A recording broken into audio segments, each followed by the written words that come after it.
مجھ پر موت کے بعد کیا بیتی ایک پر اثر کہانی۔ میں ریاض جانے کے لیے 1 گھنٹہ پہلے گھر سے نکلا، لیکن راستے میں رش اور چیکنگ کی وجہ سے میں ایئرپورٹ لیٹ پہنچا۔ جلدی سے گاڑی پارکنگ میں کھڑی کی اور دوڑتے ہوئے کاؤنٹر پر جا پہنچا۔ کاؤنٹر پر موجود ملازم سے میں نے کہا مجھے ریاض جانا ہے۔ اس نے کہا ریاض والی فلائٹ تو بند ہو چکی ہے۔ میں نے کہا پلیز مجھے ضرور آج شام ریاض پہنچنا ہے۔ اس نے کہا زیادہ باتوں کی ضرورت نہیں ہے، اس وقت آپ کو کوئی بھی جانے نہیں دے گا۔ میں نے کہا اللہ تمہارا حساب کر دے۔ اس نے کہا اس میں میرا کیا قصور ہے؟ بہرحال میں ایئرپورٹ پہنچا۔ ایئرپورٹ سے باہر نکلا، حیران تھا کہ کیا کروں، ریاض جانے کا پروگرام کینسل کر دوں یا اپنی گاڑی اسٹارٹ کر کے روانہ ہو جاؤں یا ٹیکسی میں چلا جاؤں۔ بہرحال ٹیکسی میں جانے والی بات پر اتفاق کیا۔ ایئرپورٹ کے باہر ایک پرائیویٹ گاڑی کھڑی تھی۔ میں نے پوچھا ریاض کے لیے کتنا لوگے؟ اس نے کہا 500 ریال۔ بہرحال 450 ریال میں بڑی مشکل سے راضی کیا اور اس کے ساتھ بیٹھ کر ریاض کے لیے روانہ ہو گیا۔ بیٹھتے ہی میں نے اسے کہا کہ گاڑی تیز چلانی ہے۔ اس نے کہا فکر مت کرو۔ واقعی اس نے خطرناک حد تک گاڑی دوڑانا شروع کر دی۔ راستے میں اسے کچھ باتیں ہوئیں۔ اس نے میری جاب اور خاندان کے متعلق کچھ سوالات کیے اور کچھ سوال میں نے اس سے پوچھ لیے۔ اچانک مجھے اپنی والدہ کا خیال آیا کہ ان سے بات کر لوں۔ میں نے موبائل نکالا اور والدہ کو فون کیا۔ انہوں نے پوچھا بیٹے کہاں ہو؟ میں نے جہاز کے نکل جانے اور ٹیکسی میں سفر کرنے والی بات بتا دی۔ ماں نے دعا دی، بیٹے اللہ تمہیں ہر قسم کے شر سے بچا دے۔ میں نے کہا انشاءاللہ جب میں ریاض پہنچ جاؤں گا تو آپ کو اطلاع دے دوں گا۔ قدرتی طور پر میرے دل پر ایک پریشانی چھا گئی اور مجھے ایسا لگ رہا تھا جیسے کوئی مصیبت میرا انتظار کر رہی ہو۔ اس کے بعد میں نے اپنی بیوی کو فون کیا۔ میں نے اسے بھی ساری بات بتا دی اور اسے ہدایت کی کہ بچوں کا خیال رکھے، بالخصوص چھوٹی بیٹی کا۔ اس نے کہا جب سے تم گئے ہو مسلسل آپ کے بارے میں پوچھ رہی ہے۔ میں نے کہا میری بات کراؤ۔ بچی نے کہا بابا آپ کب آئیں گے؟ میں نے کہا ابھی تھوڑی دیر میں آ جاؤں گا۔ کوئی چیز چاہیے؟ وہ بولی ہاں میرے لیے چاکلیٹ لے آؤ۔ میں ہنسا اور کہا ٹھیک ہے۔ اس کے بعد میں اپنی سوچوں میں گم ہو گیا کہ اچانک ڈرائیور کے سوال نے مجھے چونکا دیا۔ پوچھا کیا میں سگریٹ پی سکتا ہوں؟ میں نے کہا بھائی تم مجھے ایک نیک اور سمجھدار انسان لگ رہے ہو، تم کیوں خود کو اپنے مال کو نقصان پہنچا رہے ہو؟ اس نے کہا میں نے پچھلے رمضان میں بہت کوشش کی کہ میں سگریٹ چھوڑ دوں لیکن کامیاب نہ ہو سکا۔ میں نے کہا اللہ تعالیٰ نے تمہیں بڑی قوت کی ہے، تم سگریٹ چھوڑنے کا معمولی سا کام نہیں کر سکتے۔ بہرحال اس نے کہا آج کے بعد میں سگریٹ نہیں پیوں گا۔ میں نے کہا اللہ تعالیٰ آپ کو ثابت قدمی عطا فرمائے، آمین۔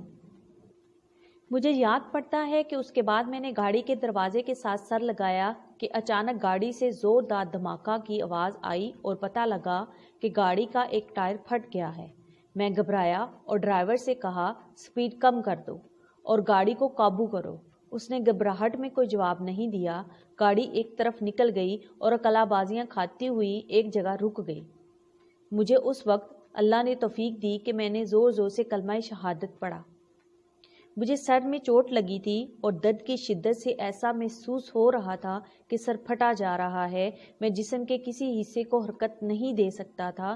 میں نے اپنی زندگی میں اتنا درد کبھی نہیں دیکھا تھا۔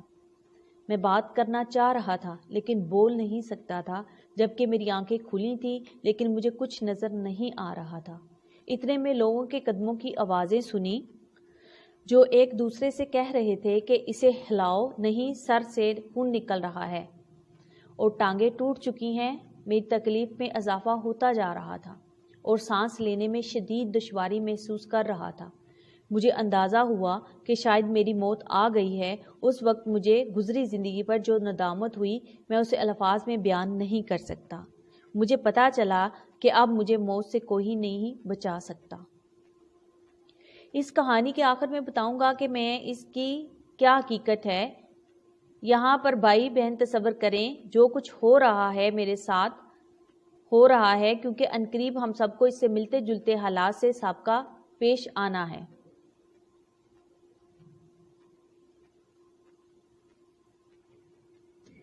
اس کہانی کے آخر میں بتاؤں گی کہ اس کی کیا حقیقت ہے۔ یہاں پر ہر بھائی بہن تصور کرے کہ جو کچھ ہو رہا ہے میرے اپنے ساتھ ہو رہا ہے، کیونکہ عنقریب ہم سب کو اس سے ملتے جلتے حالات سے پیش آنا ہے۔ اس کے بعد لوگوں کی آوازیں آنا بند ہو گئیں، میرے آنکھوں کے سامنے مکمل تاریکی چھا گئی اور میں ایسا محسوس کر رہا تھا جیسے میرے جسم کو چھریوں سے کاٹا جا رہا ہو۔ اتنے میں مجھے ایک سفید ریش آدمی نظر آیا۔ اس نے مجھے کہا، بیٹے یہ تمہاری زندگی کی آخری گھڑی ہے، میں تمہیں نصیحت کرنا چاہتا ہوں کیونکہ اللہ تعالیٰ نے مجھے تمہارے پاس بھیجا ہے۔ میں نے پوچھا، کیا نصیحت ہے؟ اس نے کہا، عیسائیت کی ترغیب، خدا کی قسم اس میں تمہاری نجات ہے۔ اگر تم اس پر ایمان لائے تو تمہیں اپنے گھر والوں کو لوٹا دوں گا اور تمہاری روح واپس لے آؤں گا۔ جلدی سے بولو، ٹائم ختم ہوا جا رہا ہے۔ مجھے اندازہ ہوا یہ شیطان ہے۔ مجھے اس وقت جتنی بھی تکلیف تھی اور جتنا بھی اذیت سے دوچار تھا، لیکن اس کے باوجود اللہ اور اس کے رسول پر پکا ایمان تھا۔ میں نے اسے کہا، جاؤ اللہ کے دشمن، میں نے اسلام کی حالت میں زندگی گزاری ہے اور مسلمان ہو کر مروں گا۔ اس کے رنگ زرد پڑ گیا۔ بولا، تمہاری نجات اسی میں ہے کہ تم یہودی یا نصرانی مر جاؤ، ورنہ میں تمہاری تکلیف بڑھا دوں گا اور تمہاری روح قبض کر دوں گا۔ میں نے کہا، موت تمہارے ہاتھ میں نہیں ہے، جو بھی ہو میں اسلام کی حالت میں ہی مروں گا۔ اتنے میں اس نے اوپر دیکھا اور دیکھتے ہی بھاگ نکلا۔ مجھے لگا جیسے کسی نے اسے ڈرایا ہو۔ اچانک میں عجیب قسم کے چہروں والے اور بڑے بڑے جسموں والے لوگ دیکھے۔ وہ آسمان کی طرف سے آئے اور کہا، السلام علیکم۔ میں نے کہا، وعلیکم السلام۔ اس کے بعد وہ خاموش ہو گئے اور ایک لفظ بھی نہیں بولے۔ ان کے پاس کفن تھے۔ مجھے اندازہ ہوا کہ میری زندگی ختم ہو گئی ہے۔ ان میں سے ایک بہت بڑا فرشتہ میری طرف آیا اور کہا، اے نیک روح، اللہ کی مغفرت اور اس کی خوشنودی کی طرف نکل آ۔ یہ بات سن کر میری خوشی کا ٹھکانہ نہیں رہا۔ میں نے کہا، اللہ کے فرشتے، میں حاضر ہوں۔ اس نے میری روح کھینچ لی۔ مجھے اب ایسا محسوس ہو رہا تھا جیسے میں نیند اور حقیقت کے مابین ہوں۔ ایسا لگا کہ مجھے جسم سے آسمان کی طرف اٹھایا جا رہا ہے۔ میں نے نیچے دیکھا تو پتہ چلا کہ لوگ میرے جسم کے ارد گرد کھڑے ہیں۔ انہوں نے میرے جسم کو ایک کپڑے سے ڈھانپ دیا۔ ان میں سے کسی نے کہا، انا للہ و انا الیہ راجعون۔ میں نے 2 فرشتوں کو دیکھا، وہ مجھے وصول کر رہے ہیں اور مجھے کفن میں ڈال کر اوپر کی طرف لے جا رہے ہیں۔ میں نے دائیں بائیں دیکھا تو مجھے افق کے علاوہ کچھ نظر نہیں آیا۔ مجھے بلندی سے بلندی کی طرف لے جایا جا رہا تھا۔ ہم بادلوں کو چیرتے چلے گئے جیسے کہ میں ایک جہاز میں بیٹھا ہوں، یہاں تک کہ پوری زمین مجھے ایک گیند کی طرح نظر آ رہی ہے۔ میں نے ان 2 فرشتوں سے پوچھا، کیا اللہ مجھے جنت میں داخل کرے گا؟ انہوں نے کہا، اس کا علم اللہ تعالیٰ کی ذات کو ہے، ہمیں صرف تمہاری روح لینے کی ذمہ داری سونپی گئی اور ہم صرف مسلمانوں پر مامور ہیں۔ ہمارے قریب سے کچھ اور فرشتے گزر گئے جن کے پاس ایک روح تھی اور اس سے ایسی خوشبو آ رہی تھی کہ میں نے اپنی زندگی میں اتنی زبردست خوشبو کہیں نہیں سونگھی تھی۔